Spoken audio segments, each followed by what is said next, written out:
welcome back to 417 Fox, your channel for the automotive DIY enthusiast. On today's video, we're going to be installing a tubular GT40 upper and lower on the Two Tone Cobra Clone. Along with that, we're going to install some Ford Motorsports valve covers to dress it up a little bit more, and we're going to finish up the smog system delete.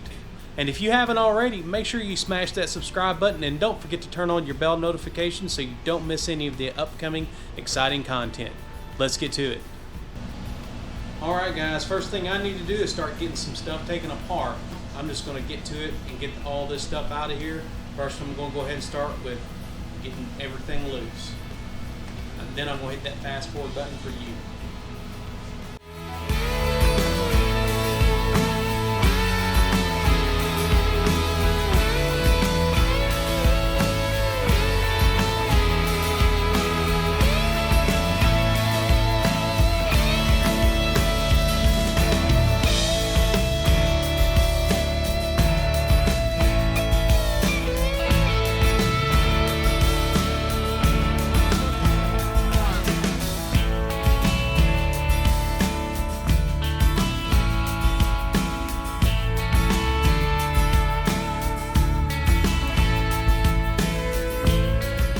Got both intakes here ready to go. I'm going to go ahead and pull the fuel rails off of the old ones since they were basically brand new, and go ahead and transfer them over to the GT40 lower. Go ahead and get the injectors pulled out. It's always a good idea if you're going to pull your injectors out, go ahead and get new O-rings on them so you don't have any seal problems. Alright guys, it's actually the next day. Came back out here this morning after pretty much just throwing my hands up and going inside pissed off last night.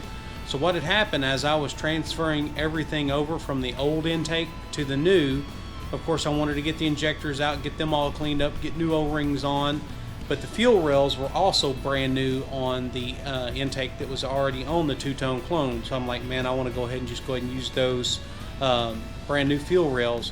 Well, little did I know that on this side of the GT40 intake, somebody had actually screwed the threads up and had self-tapping screws in here. Also on this ear, it was cracked. So I had to do a little bit of drilling, a little bit of tapping, a little bit of modifications to it, and also end up having to put some metal epoxy right here. And that was kind of the point where I got that finished last night. So I'm going inside, I'm done with it for today. So I come back out this morning rejuvenated and ready to go. And guys, I'm sure just like you, when you run into problems, it's easy just to say, oh, screw it, and get all frustrated. And yeah, that's exactly what I did. But I got a good night's sleep, come back out here this morning. It's like, all right, let's get back after it. So I got everything ready to go here. So I've got everything ready to go here. Our next step, I'm going to go ahead and get the intake out and start putting everything on it, and I'll show you that block off plate that I ordered. Alright guys, before we put this beautiful GT40 tubular intake on there, we're going to go ahead and pre-assemble it, make things a little easier on us while we got it here on the workbench. Now, the reason why I'm showing you this stuff is pretty straightforward. But I ordered this EGR block-off plate off of eBay, I think for about 35 bucks. Super inexpensive compared to like buying a BBK block-off kit. This is a lot less money, and it's not that special. It gets the job done. So he also includes new studs, new nuts, and gaskets with it. Gaskets are kind of cheap, but I like to go ahead and use a little added insurance when I'm putting on any engine gasket. I like to spray a little bit of this Permatex copper seal on here, and that'll give you a little bit better seal on here. So I've already sprayed these. All it does is just take one light coating on here. Go ahead and get that gasket in place. And the reason why I'm going ahead and finishing deleting the EGR system on this car had already had the Thermactor tubes blocked off, and it was done poorly where somebody literally just bent them on the ends of them, cut them, and blocked off some of the vacuum lines. So we're going to do it right. We're going to go ahead and remove the EGR system altogether, and the smog pump was already off of the car. We've got a smog pump delete belt on there, and so that way it'll clean everything up real nice in the engine bay and get rid of all the stuff that was basically already taken off.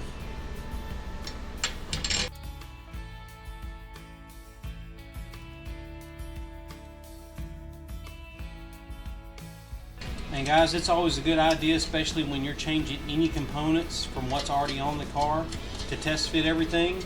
These valve covers that I put on this car are a little taller valve cover. So I went ahead and test fit this intake prior to putting any gaskets down or anything. Well, guess what?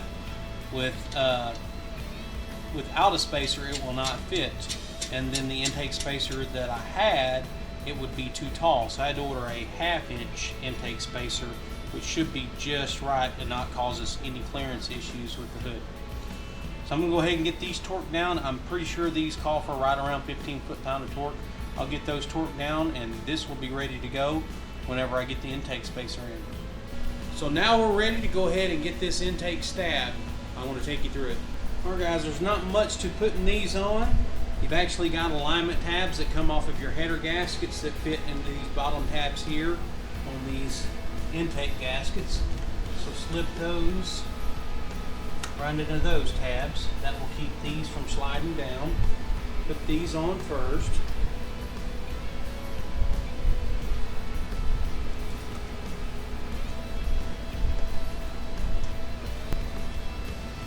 We'll go ahead and set the rubber seal here on the rear of the intake. It's got an alignment tab that sits into the block. Rests right on top. Let's get the front one on here. This is pretty much, you can't put these things on wrong. I'm sure somebody can, but that's pretty straightforward. And before I sit this intake on here, I'm going to go ahead and add a little bit of RTV right in each one of those corners.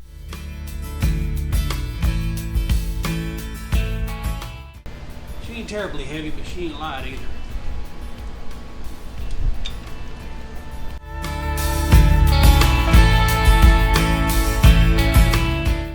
Alright guys, I'm going to be following torque pattern just like you would, but first I'm just going to get them all kind of seated and down.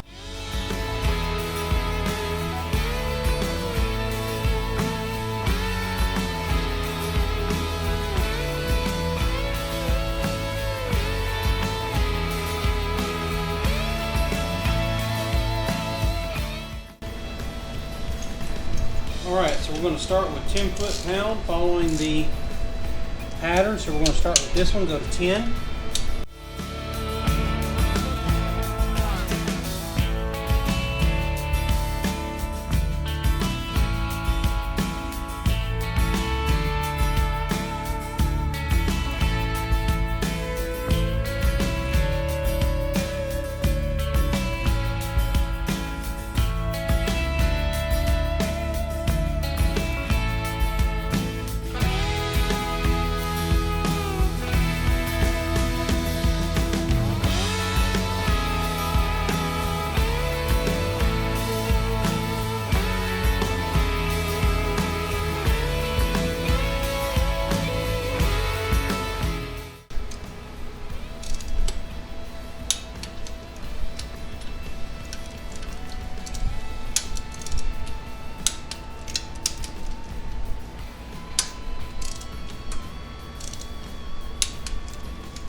Alrighty, all done. Now let's get ready to put these valve covers on. Alright guys, I got the valve covers in place. I've got everything finger tightened on them. You'll tighten your valve covers down to play it between 12 and 15 foot-pounds. So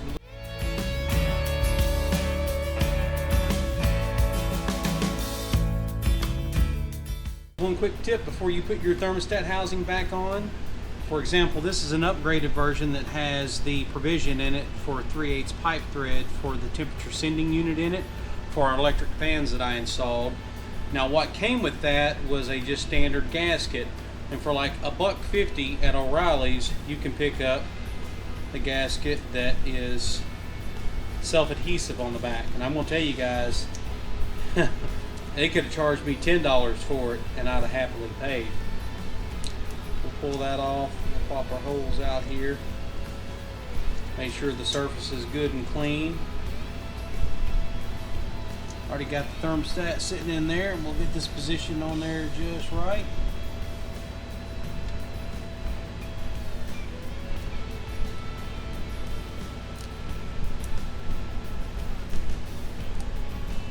Guys, what that does, it holds your thermostat in, for one, and keeps your gasket in place. If you've ever tried to put a thermostat on a Foxbody, especially with everything in the way, and to be honest with you, I should have went ahead and put it in before I bolted down the lower intake, but I didn't. I forgot, because the bolts are a little difficult to get to.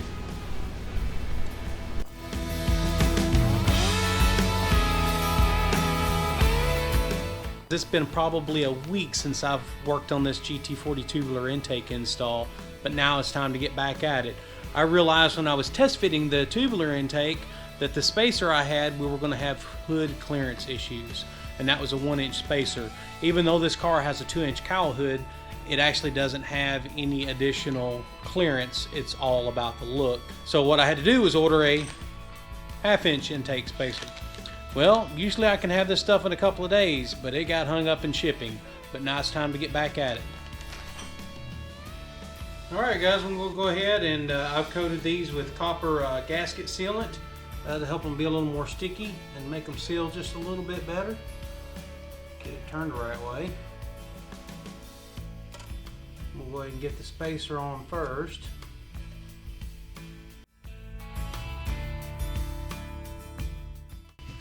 Alright, here we go.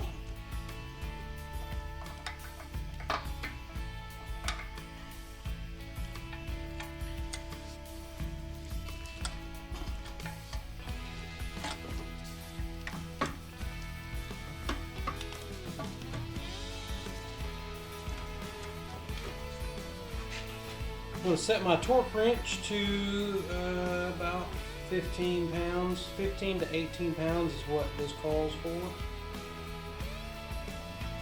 We're going to crisscross from the front to the rear, and then we'll get the middle.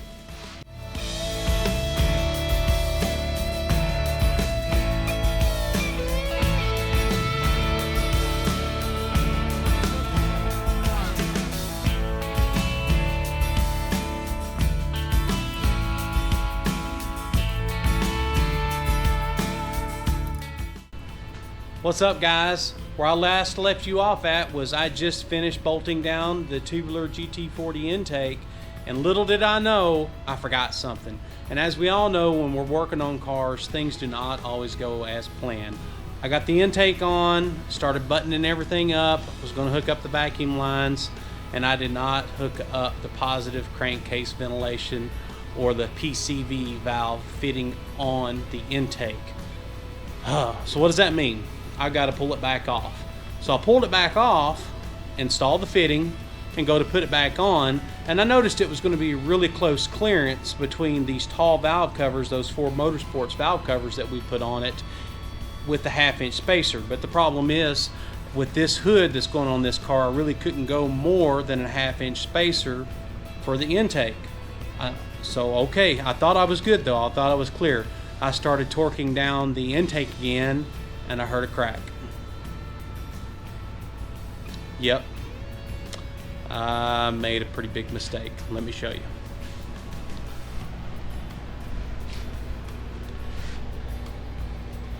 There you go. So if that doesn't take the wind out of your sails, I don't know what does. So I knew immediately I had to go ahead and go to plan B. I'm actually glad that it happened, because to be honest with you, these were a little tired.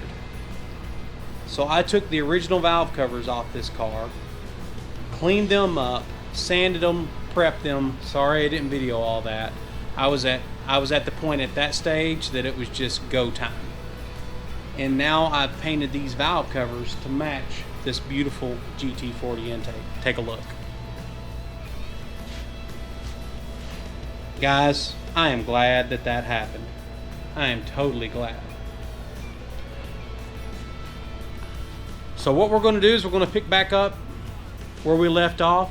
Just remember, when you're torquing these down, these do not take a lot. It is 15 to 18 foot-pounds. What you'll do is a crisscross pattern from front to back, and then then you can do your two middles. That way you go with even torquing all the way across. Everything else is pretty straightforward as far as hooking everything back up. Make sure you get all your electrical connections hooked back up. Don't forget your positive crankcase ventilation line. And Now what I'm going to do is, as we discussed earlier, I've got a block off plate for the EGR now. Then I put a new line here just to let the water flow where it used to go through the EGR valve flow from here to the bung in the back. I've got everything hooked back up. Now there's one key thing. So your EGR valve has a sensor on it, and if this sensor is disconnected, you will have a check engine light. Thanks to LMR, you can plug this in and defeat the check engine light.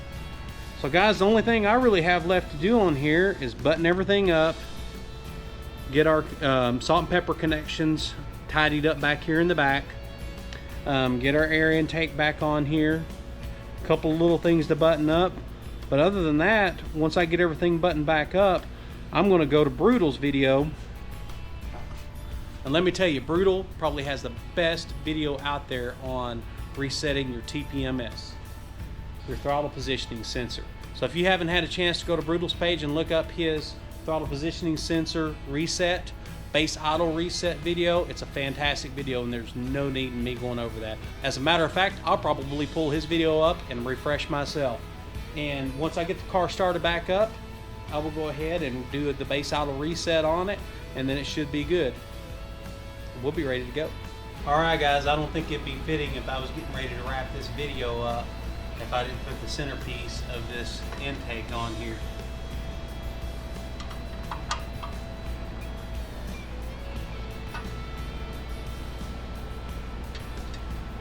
As I'm getting about ready to wrap this video up, I do want to show you a sneak peek outside of what's coming next before we do. But in the meantime, check this out.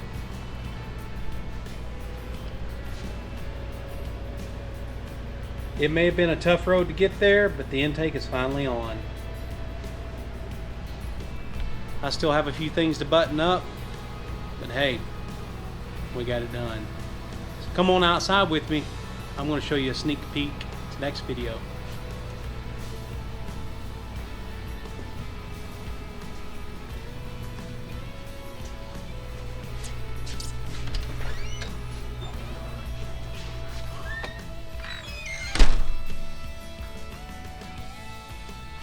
Oh boys, it's about 100 degrees here today, and I bet you it's about 140 in there.